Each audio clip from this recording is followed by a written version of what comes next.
पिछले दिनों एक वीडियो फेसबुक ते बड़ी वायरल हुई है, हो सकता तुहाडे चों किसी भाई भी देखी होए। एक बाप है, दो छोटे छोटे बच्चों नाल यस्सू पंजू खेल रहा है।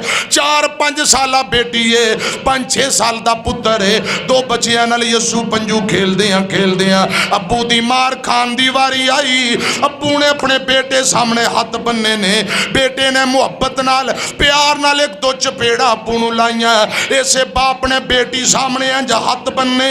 खुदा दी कसम लोगो, बेटी नूं किसे सिखाया पढ़ाया लिखा? छोटी जी मासूम बेटी, अल्लाह पाक ने कुदरत वल्लों गल्लां ज़हन अंदर पाइयां ने। अब्बू ने बेटी सामने हाथ बन्ने। मेरा पैगाम नोट करो ते गल मुक गई। बेटी सामने हाथ बन्ने, बेटी ने हाथ चुके अपने अब्बू नूं थप्पड़ नहीं मारिया, खुदा दी कसम चपेड़ नहीं मारी। हाथ चुके हैं अपने अब्बू दे हत्थां ते हाथ रख के हत्थां नूं पकड़ के चुम्मन लग पई, बोसे देन लग पई। इत्थे ही बस नहीं, बेटी उठ के खड़ी हो जाती है, अपने अब्बू दे गले अंदर हाथ पाए, होंठ चुमदी, रुखसार चुमदी है, अपने अब्बू दे बोसे लै रही। मैं दस रहा बेटियां रहमतां ये मापियां लई तड़पदियां ने। खुदा रा इन्हां नूं बोझ ना समझो, ये रहमतां ने, ये परौणियां ने, परदेसना ने, अमानतां ने। इन्हां धीआं दी कदर करया करो, हुस्न सलूक करया करो। मैं अर्ज कर रहा, मां नाल वफावां करदियां ने, बाबा ली दुआवां करदियां ने। मां बाप दी हिम्मत हुंदियां ने,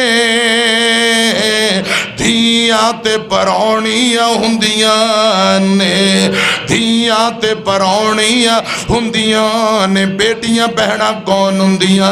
उच्ची विहड़े विच खंग दियां नहीं, उच्ची विहड़े विच खंग दियां नहीं, शर्म दा बुआ लंघदियां नहीं। तस्वीर शराफत हुंदियां ने, धीआं ते परौणियां हुंदियां ने। कोई शिकवा नहीं तकदीरां दा, बड़ा मान इन्हां नूं वीरां दा।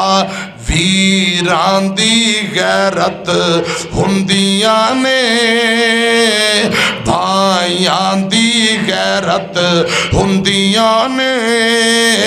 बहना ते परौणियां हुंदियां ने, बहना ते परौणियां हुंदियां ने। अल्लाह दी रहमत हुंदियां ने, धीआं ते परौणियां हुंदियां ने।